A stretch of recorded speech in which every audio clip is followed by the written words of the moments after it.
انشاءاللہ. صحیح ہے انشاءاللہ. باقی ہمارے ذکر والے ساتھیوں سے گزارش ہے، سر سے پاؤں تک محمدی بنو. کیا بنو جی؟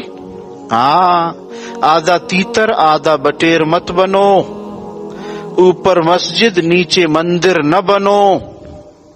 کیا بنیں گے میرے دوستو؟ پکے محمدی مسلمان.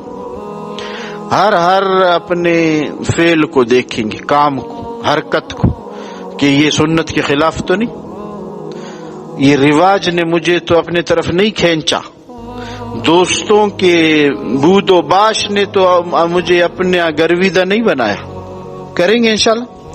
ہاں، سنت چھوڑنے سے ہمارے بزرگوں کا قول ہے، کسی بھی سنت کو، وہ میں نے اور آپ نے کہا یہ تو سنت تو ہی ہے، سنت ہی تو ہے، نفل ہی تو ہے. اللہ کے ہاں محبوب کی ادا بہت پسند ہے. ہاں، سنت چھوڑنے سے دل میں ایک سیاہی پیدا ہوتی ہے. آپ نے تو یہ سنا تھا نا، گناہ کرنے سے دل میں سیاہی پیدا ہوتی، وہ تو ہے. آپ نے آج 5 دفعہ مسواک چھوڑا، کس میں؟ وضو میں، تو 5 سیاہ نقطے لگ گئے دل کو. یہ بزرگوں پہ اللہ نے کشف کر دیا، ظاہر کر دیا. ہم اس کو کچھ نہیں سمجھتے.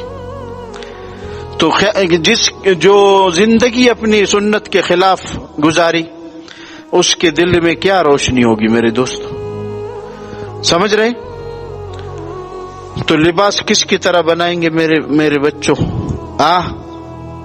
محمد الرسول اللہ کے غلاموں کی طرح، نفس کے غلاموں کی طرح نہیں بنائیں گے. صحیح ہے جی.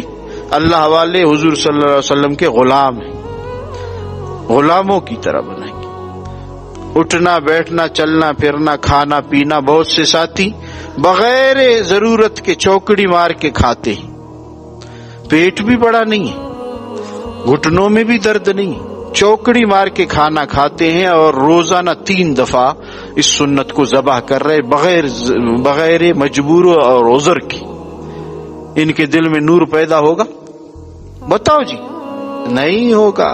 سنت پہ عمل ہی نہیں کیا، نور کہاں سے آئے گا؟ اس کھانے میں نور آئے گا؟ نور تو اس وقت آئے گا جب میں اور آپ سنتوں کا اہتمام کریں گے انشاءاللہ. اللہ پاک مجھے اور آپ کو سنتوں کا گرویدہ اور دیوانہ بنائے. کہو آمین. ہاں، ساری سنتیں اپنائے. صحیح ہے انشاءاللہ.